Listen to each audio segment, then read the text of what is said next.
யோவான் 10ஆம் அதிகாரம்.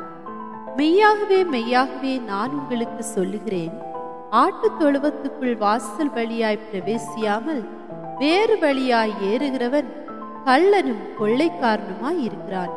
வாசல் வழியாய் பிரவேசிக்கிறவனோ ஆடுகளின் மேய்ப்பனாய் இருக்கிறான். வாசலை காக்கிறவன் அவனுக்கு திறக்கிறான். ஆடுகளும் அவன் சத்தத்துக்கு செவி கொடுக்கிறது. அவன் தன்னுடைய ஆடுகளை பெயர் சொல்லி கூப்பிட்டு அவைகளை வெளியே நடத்தி கொண்டு போகிறான். அவன் தன்னுடைய ஆடுகளை வெளியே விட்ட பின்பு அவைகளுக்கு முன்பாக நடந்து போகிறான். ஆடுகள் அவன் சத்தத்தை அறிந்திருக்கிறபடியினால் அவனுக்கு பின் செல்லுகிறது. அந்நியருடைய சத்தத்தை அறியாதபடியினால் அவைகள் அந்நியனுக்கு பின் செல்லாமல் அவனை விட்டு ஓடிப்போம் என்றார். இந்த உவமையை இயேசு அவர்களுடனே சொன்னார். அவர்களோ அவர் சொன்னவைகளின் கருத்தை அறியவில்லை. ஆதலால் இயேசு மறுபடியும் அவர்களை நோக்கி, நானே ஆடுகளுக்கு வாசல் என்று மெய்யாகவே மெய்யாகவே உங்களுக்கு சொல்லுகிறேன். எனக்கு முன்னே வந்தவர்கள் எல்லாரும் கள்ளரும் கொள்ளைக்காரருமாய் இருக்கிறார்கள். ஆடுகள் அவர்களுக்கு செவி கொடுக்கவில்லை. நானே வாசல். என் வழியாய் ஒருவன் உட்பிரவேசித்தால் அவன் ரட்சிக்கப்படுவான். அவன் உள்ளும் புறமும் சென்று மேய்ச்சலை கண்டடைவான். திருடன் திருடவும் கொல்லவும் அழிக்கவும் வருகிறானே அன்றி வேறொன்றுக்கும் வரான். நானோ அவைகளுக்கு ஜீவன் உண்டாயிருக்கவும் அது பரிபூரணப்படவும் வந்தேன். நானே நல்ல மேய்ப்பன் ஆடுகளுக்காக தன் ஜீவனை கொடுக்கிறான். மேய்ப்பனாயிராதவனும் ஆடுகள் தனக்கு சொந்தம் அல்லாதவனுமான கூலியால் ஓநாய் வருகிறதை கண்டு ஆடுகளை விட்டு ஓடி போகிறான்.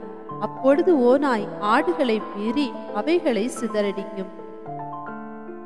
கூலியால் கூலிக்காக வேலை செய்கிறவனாகியால் ஓடி போகிறான். ஆடுகளுக்காக அவன் கவலைப்படான்.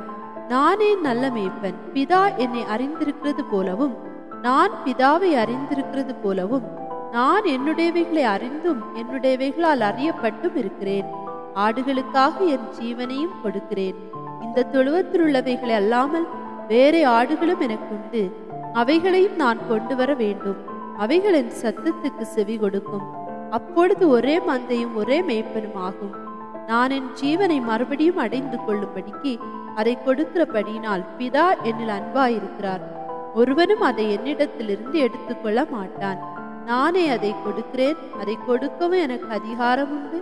அதை மறுபடியும் எடுத்துக்கொள்ளவும் எனக்கு அதிகாரம் உண்டு. இந்த கட்டளையை என் பிதாவிடத்தில் பெற்றுக்கொண்டேன் என்றார். இந்த வசனங்களின் நிமித்தம் யூதருக்குள்ளே மறுபடியும் பிரிவினை உண்டாயிற்று. அவர்களில் அநேகர், இவன் பிசாசு பிடித்தவன், பைத்தியக்காரன், ஏன் இவனுக்கு செவி கொடுக்கிறீர்கள் என்றார்கள்.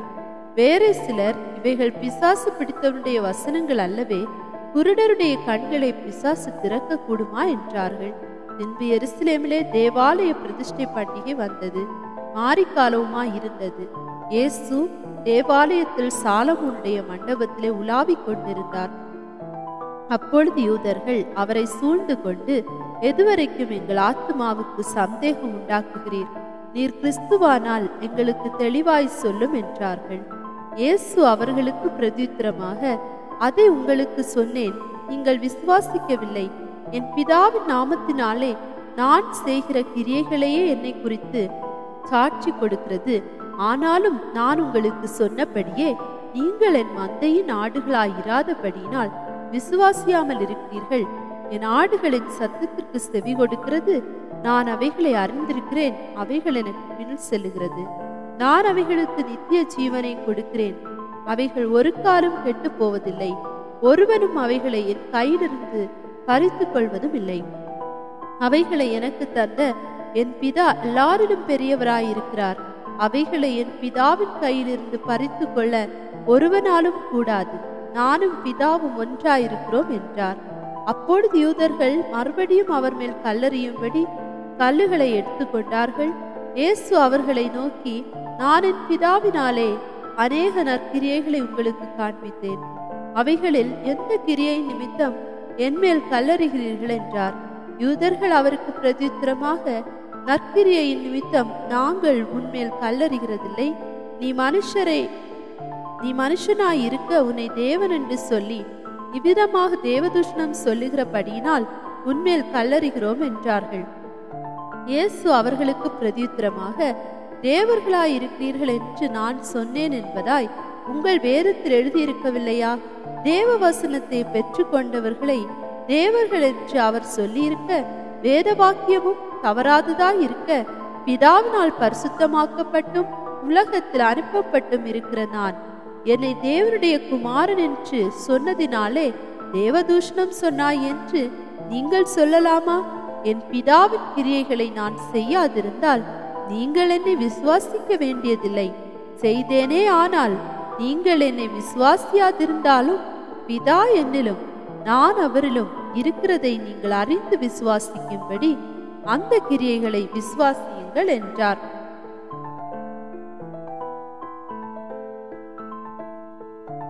இது நிமித்தம் அவர்கள் மறுபடியும் அவரை பிடிக்க தேடினார்கள். அவரோ அவர்கள் கைக்கு தப்பி யோர்தானுக்கு அக்கறையிலே முன்னே யோவான் ஞானஸ்நானம் கொடுத்து கொண்டிருந்த இடத்துக்கு திரும்பி போய் அங்கே தங்கினார். அநேகர் அவரிடத்தில் வந்து, யோவான் ஒரு அற்புதத்தையும் செய்யவில்லை, ஆகிலும் இவரை குறித்து யோவான் சொன்னதெல்லாம் மெய்யாயிருக்கிறது என்றார்கள். அவ்விடத்திலே அநேகர் அவரிடத்தில் விசுவாசம் உள்ளவர்களானார்கள். யோவான் 11ஆம் அதிகாரம். மரியாளும் அவள் சகோதரி ஆகிய மார்த்தாளும் இருந்த பெத்தானியா கிராமத்தில் உள்ளவனாகிய லாசரு என்னும் ஒருவன் வியாதிப்பட்டிருந்தான். கர்த்தருக்கு பரிமள தைலம் பூசி தன் தலைமயிரால் அவருடைய பாதங்களை துடைத்தவள் அந்த மரியாளை. அவளுடைய சகோதரனாகிய லாசரு வியாதியாய் இருந்தான். அப்பொழுது அவனுடைய சகோதரிகள், ஆண்டவரே, நீர் சிநேகிக்கிறவன் வியாதியாய் இருக்கிறான் என்று சொல்ல அவரிடத்திற்கு ஆள் அனுப்பினார்கள். இயேசு அதை கேட்ட பொழுது, இந்த வியாதி மரணத்துக்கு ஏதுவாயிராமல் தேவனுடைய மகிமை விளங்குவதற்கு ஏதுவாயிருக்கிறது, தேவனுடைய குமாரனும் அதனால் மகிமைப்படுவார் என்றார். இயேசு மார்த்தாளிடத்திலும் அவளுடைய சகோதரனிடத்திலும் லாசருவினிடத்திலும் அன்பாயிருந்தார். அவன் வியாதியாயிருக்கிறதாக அவர் கேள்விப்பட்ட பொழுது நாம் இருந்த இடத்திலே பின்னும் 2 நாள் தங்கினார். அதன் பின்பு அவர் தம்முடைய சீஷரை நோக்கி, நாம் மறுபடியும் யூதேயாவுக்கு போவோம், வாருங்கள் என்றார். அதற்கு சீஷர்கள், ரபி, இப்பொழுதுதான் யூதர் உம்மை கல்லறிய தேடினார்களே, மறுபடியும் நீர் அவ்விடத்திற்கு போகலாமா என்றார்கள். இயேசு பிரதியுத்தரமாக, பகலுக்கு 12 மணி நேரம் இல்லையா? ஒருவன் பகலிலே நடந்தால் அவன் இந்த உலகத்தின் வெளிச்சத்தை காண்கிறபடியினால் இடரமாட்டான். ஒருவன் இரவிலே நடந்தால் தன்னிடத்தில் வெளிச்சம் இல்லாதபடியினால் இடருவான் என்றார். இவைகளை அவர் சொல்லிய பின்பு அவர்களை நோக்கி, நம்முடைய சிநேகிதனாகிய லாசரு நித்திரை அடைந்திருக்கிறான், நான் அவனை எழுப்பப் போகிறேன் என்றார். அதற்கு அவருடைய சீஷர்கள், ஆண்டவரே, நித்திரை அடைந்திருந்தால் சுகமடைவான் என்றார்கள். இயேசுவானவர் அவனுடைய மரணத்தை குறித்து அப்படி சொன்னார். அவர்களோ நித்திரை செய்து இளைப்பாறுகிறதை குறித்து சொன்னார் என்று நினைத்தார்கள். அப்பொழுது இயேசு அவர்களை நோக்கி, லாசரு மரித்து போனான் என்று வெளிப்படையாய் சொல்லி, தான் அங்கே இராததினால் நீங்கள் விசுவாசம் உள்ளவர்கள் ஆகிறதற்கு ஏது உண்டென்று உங்கள் நிமித்தம் சந்தோஷப்படுகிறேன். இப்பொழுது அவனிடத்திற்கு போவோம், வாருங்கள் என்றார். அப்பொழுது திதிமு எனப்பட்ட தோமா மற்ற சீஷர்களை நோக்கி, அவரோட கூட மரிக்கும்படி நாமும் போவோம், வாருங்கள் என்றான். இயேசு வந்தபோது அவன் கல்லறையில் வைக்கப்பட்டு 4 நாள் ஆயிற்றென்று கண்டார். பெத்தானியா ஊர் எருசலேமுக்கு சமீபமாய் ஏறக்குறை 2 மைல் தூரத்தில் இருந்தது. யூதரில் அநேகர் மார்த்தாள், மரியாள் என்பவர்களுடைய சகோதரனை குறித்து அவர்களுக்கு ஆறுதல் சொல்லும்படி அவர்களிடத்தில் வந்திருந்தார்கள். இயேசு வருகிறார் என்று மார்த்தாள் கேள்விப்பட்ட போது அவருக்கு எதிர்கொண்டு போனாள். மரியாளோ வீட்டிலே உட்கார்ந்திருந்தாள். மார்த்தாள் இயேசுவினிடத்தில் வந்து, ஆண்டவரே, நீர் இங்கே இருந்தீரானால் என் சகோதரன் மரித்திருக்க மாட்டான். இப்பொழுது நீர் தேவனிடத்தில் கேட்டுக்கொள்கிறது எதுவோ அதை தேவன் உமக்கு தந்தருள்வார் என்று அறிந்திருக்கிறேன் என்றாள். இயேசு அவளை நோக்கி, உன் சகோதரன் உயிர்த்தெழுந்திருப்பான் என்றார். அதற்கு மார்த்தாள், உயிர்த்தெழுதல் நடக்கும் கடைசி நாளிலே அவனும் உயிர்த்தெழுந்திருப்பான் என்று அறிந்திருக்கிறேன் என்றாள். இயேசு அவளை நோக்கி, நானே உயிர்த்தெழுதலும் ஜீவனுமாய் இருக்கிறேன். என்னை விசுவாசிக்கிறவன் மரித்தாலும் பிழைப்பான். உயிரோடிருந்து என்னை விசுவாசிக்கிறவனவனும் என்றென்றைக்கும் அறியாமலும் இருப்பான். இதை விசுவாசிக்கிறாயா என்றார். அதற்கு அவள், ஆம் ஆண்டவரே, நீர் உலகத்தில் வருகிறவரான தேவகுமாரனாகிய கிறிஸ்து என்று நான் விசுவாசிக்கிறேன் என்றாள். இவைகளை சொன்ன பின்பு அவள் போய் தன் சகோதரி ஆகிய மரியாளை இரகசியமாய் அழைத்து, போதகர் வந்திருக்கிறார், உன்னை அழைக்கிறார் என்றாள். அவள் அதை கேட்டவுடனே சீக்கிரமாய் எழுந்து அவரிடத்தில் வந்தாள். இயேசு இன்னும் கிராமத்துக்குள் வராமல் மார்த்தாள் தம்மை சந்தித்த இடத்திலே இருந்தார். அப்பொழுது வீட்டிலே அவளுடனே கூட இருந்து அவளுக்கு ஆறுதல் சொல்லி கொண்டிருந்த யூதர்கள் மரியாள் சீக்கிரமாய் எழுந்து போகிறதை கண்டு, அவள் கல்லறையினிடத்தில் அழுகிறதற்கு போகிறாள் என்று சொல்லி அவளுக்கு பின்னே போனார்கள். இயேசு இருந்த இடத்தில் மரியாள் வந்து அவரை கண்டவுடனே அவர் பாதத்தில் விழுந்து, ஆண்டவரே, நீர் இங்கே இருந்தீரானால் என் சகோதரன் மரித்திருக்க மாட்டான் என்றாள். அவள் அழுகிறதையும் அவளோட கூட வந்த யூதர்கள் அழுகிறதையும் இயேசு கண்டபோது ஆவியிலே கலங்கி துயரமடைந்து, அவனை எங்கே வைத்தீர்கள் என்றார். ஆண்டவரை வந்து பாரும் என்றார்கள். இயேசு கண்ணீர் விட்டார். அப்பொழுது யூதர்கள், இதோ இவர் அவனை எவ்வளவாய் சிநேகித்தார் என்றார்கள். அவர்களில் சிலர், குருடருடைய கண்களை திறந்த இவனை சாகாமல் இருக்க பண்ணவும் கூடாதா என்றார்கள். அப்பொழுது இயேசு மறுபடியும் தமக்குள்ளே கலங்கி கல்லறையினிடத்திற்கு வந்தார். அது ஒரு குகையாய் இருந்தது. அதன் மேல் ஒரு கல் வைக்கப்பட்டிருந்தது. இயேசு கல்லை எடுத்து போடுங்கள் என்றார். மரித்தவனுடைய சகோதரி ஆகிய மார்த்தாள் அவரை நோக்கி, ஆண்டவரே, இப்பொழுது நாருமே 4 நாள் ஆயிற்றே என்றாள். இயேசு அவளை நோக்கி, நீ விசுவாசித்தால் தேவனுடைய மகிமையை காண்பாய் என்று நான் உனக்கு சொல்லவில்லையா என்றார். அப்பொழுது மரித்தவன் வைக்கப்பட்ட இடத்திலிருந்த கல்லை எடுத்து போட்டார்கள். இயேசு தம்முடைய கண்களை ஏறெடுத்து, பிதாவே, நீர் எனக்கு செவி கொடுத்தபடியினால் உம்மை ஸ்தோத்தரிக்கிறேன். நீர் எப்பொழுதும் எனக்கு செவி கொடுக்கிறீர் என்று நான் அறிந்திருக்கிறேன். ஆனாலும் நீர் என்னை அனுப்பினதை சூழ்ந்து நிற்கும் ஜனங்கள் விசுவாசிக்கும்படியாக அவர்கள் நிமித்தம் இதை சொன்னேன் என்றார். இவைகளை சொன்ன பின்பு, லாசருவே, வெளியே வா என்று உரத்த சத்தமாய் கூப்பிட்டார்.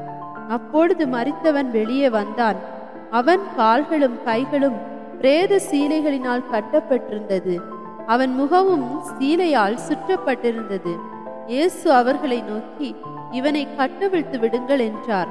அப்பொழுது மரியாளிடத்தில் வந்திருந்து இயேசு செய்தவர்களை கண்டவர்களாகிய யூதர்களில் அநேகர் அவரிடத்தில் விசுவாசம் உள்ளவர்களானார்கள். அவர்களில் சிலர் பரிசேயரிடத்தில் போய் இயேசு செய்தவைகளை அவர்களுக்கு அறிவித்தார்கள். அப்பொழுது பிரதான ஆசாரியரும் பரிசேயரும் ஆலோசனை சங்கத்தை கூடிவர செய்து, நாம் என்ன செய்கிறது? இந்த மனுஷன் அநேக அற்புதங்களை செய்கிறானே, நாம் இவனை இப்படி விட்டுவிட்டால் எல்லாரும் இவனை விசுவாசிப்பார்கள். அப்பொழுது ரோமர் வந்து நம்முடைய ஸ்தானத்தையும் ஜனத்தையும் அழித்து போடுவார்களே என்றார்கள். அப்பொழுது அவர்களில் ஒருவனும் அந்த வருஷத்து பிரதான ஆசாரியனும் ஆகிய காய்பா என்பவன் அவர்களை நோக்கி, உங்களுக்கு ஒன்று தெரியாது. ஜனங்கள் எல்லாரும் கெட்டு போகாதபடிக்கு ஒரே மனுஷன் ஜனங்களுக்காக மரிப்பது நமக்கு நலமாயிருக்கும் என்று நீங்கள் சிந்தியாமல் இருக்கிறீர்கள் என்றான். இதை அவன் சுயமாய் சொல்லாமல் அந்த வருஷத்து பிரதான ஆசாரியன் ஆனபடினாலே இயேசு யூத ஜனங்களுக்காக மரிக்கப் போகிறார் என்றும், அந்த ஜனங்களுக்காக மாத்திரமல்ல, சிதறி இருக்கிற தேவனுடைய பிள்ளைகள் ஒன்றாக சேர்க்கிறதற்காகவும் மரிக்கப் போகிறார் என்றும் தீர்க்க தரிசனமாய் சொன்னான். அந்நாள் முதல் அவரை கொலை செய்யும்படிக்கு ஆலோசனை பண்ணினார்கள். ஆகையால் இயேசு அதன் பின்பு வெளியரங்கமாய் யூதருக்குள்ளே சஞ்சரியாமல் அவ்விடம் விட்டு வனாந்திரத்துக்கு சமீபமான இடமாகிய எப்ராயிம் எனப்பட்ட ஊருக்கு போய் அங்கே தம்முடைய சீஷருடனே கூட தங்கியிருந்தார். யூதருடைய பஸ்கா பண்டிகை சமீபமாய் இருந்தது. அதற்கு முன்னே அநேகர் தங்களை சுத்திகரித்துக் கொள்ளும் பொருட்டு நாட்டிலிருந்து எருசலேமுக்கு போனார்கள். அங்கே அவர்கள் இயேசுவை தேடிக்கொண்டு தேவாலயத்தில் நிற்கையில் ஒருவரை ஒருவர் நோக்கி, உங்களுக்காக எப்படி தோன்றுகிறது? அவர் பண்டிகைக்கு வரமாட்டாரோ என்று பேசிக்கொண்டார்கள். பிரதான ஆசாரியரும் பரிசேயரும் அவரை பிடிக்கும்படி யோசித்து, அவர் இருக்கிற இடத்தை எவனாவது அறிந்திருந்தால் அதை அறிவிக்க வேண்டும் என்று கட்டளையிட்டிருந்தார்கள். யோவான் 12ஆம் அதிகாரம். பஸ்கா பண்டிகை வர 6 நாளைக்கு முன்னே இயேசு தாம் மரணத்திலிருந்து எழுப்பின லாசரு இருந்த பெத்தானியாவுக்கு வந்தார். அங்கே அவருக்கு ராவிருந்து பண்ணினார்கள். மார்த்தாள் பணிவிடை செய்தால், லாசருவும் அவருடனே கூட பந்தி இருந்தவர்கள் ஒருவனாய் இருந்தான். அப்பொழுது மரியாள் விலையேற பெற்ற களங்கமில்லாத நழதமெனும் தைலத்தில் ஒரு ராத்தல் கொண்டு வந்து அதை இயேசுவின் பாதங்களில் பூசி தன் தலைமயிரால் அவருடைய பாதங்களை துடைத்தாள். அந்த வீடு முழுவதும் தைலத்தின் பரிமளத்தினால் நிறைந்தது. அப்பொழுது அவருடைய சீஷரில் ஒருவனும் அவரை காட்டிக் கொடுக்க போகிறவனுமாகிய சீமோனுடைய குமாரனான யூதாஸ்காரியோத் இந்த தைலத்தை 300 பணத்துக்கு விற்று தரித்திரருக்கு கொடாமல் போனதென்னவென்று கேட்டான். அவன் தரித்திரரை குறித்து கவலைப்பட்டு இப்படி சொல்லாமல், அவன் திருடனானபடியினால் பணப்பையை வைத்துக் கொண்டு அதிலே போடப்பட்டதை சுமக்கிறவனானபடியினாலும் இப்படி சொன்னான். அப்பொழுது இயேசு, இவளை விட்டுவிடு, என்னை அடக்கம் பண்ணும் நாளுக்காக இதை வைத்திருந்தால் தரித்திரர் எப்பொழுது உங்களிடத்தில் இருக்கிறார்கள், நான் எப்பொழுது உங்களிடத்துக்கு இரேன் என்றார். அப்பொழுது யூதரில் திரளான ஜனங்கள் அவர் அங்கே இருக்கிறதை அறிந்து இயேசுவின் நிமித்தமாக மாத்திரமல்ல, அவர் மரித்தோர்ந்து எழுப்பின லாசருவை காணும்படியாகவும் வந்தார்கள். லாசருவின் நிமித்தமாக யூதர்களில் அநேகர் போய் இயேசுவினிடத்தில் விசுவாசம் வைத்தபடியால் பிரதான ஆசாரியர்கள் லாசருவை கொலை செய்ய ஆலோசனை பண்ணினார்கள். மறுநாளிலே இயேசு எருசலேமுக்கு வருகிறார் என்று பண்டிகைக்கு வந்த திரளான ஜனங்கள் கேள்விப்பட்டு குருத்தோலைகளை பிடித்து கொண்டு அவருக்கு எதிர்கொண்டு போகும்படி புறப்பட்டு, ஓசன்னா, கர்த்தருடைய நாமத்தினாலே வருகிற இஸ்ரவேலின் ராஜா ஸ்தோத்தரிக்கப்பட்டவர் என்று ஆர்ப்பரித்தார். அல்லாமலும், சீயோன் குமாரத்தியே, பயப்படாதே, உன் ராஜா கழுதை குட்டியின் மேலும் ஏறி வருகிறார் என்று எழுதியிருக்கிற பிரகாரம் இயேசு ஒரு கழுதை குட்டியை கண்டு அதன் மேல் ஏறி போனார். இவைகளை அவருடைய சீஷர்கள் துவக்கத்திலே அறியவில்லை. இயேசு மகிமை அடைந்த பின்பு இப்படி அவரை குறித்து எழுதியிருக்கிறதையும் தாங்கள் இப்படி அவருக்கு செய்ததையும் நினைவு கூர்ந்தார்கள். அன்றியும் அவருடனே கூட இருந்த ஜனங்கள் அவர் லாசருவை கல்லறையிலிருந்து வெளியே வரவழைத்து அவனை உயிரோடு எழுப்பினார் என்று சாட்சி கொடுத்தார்கள்.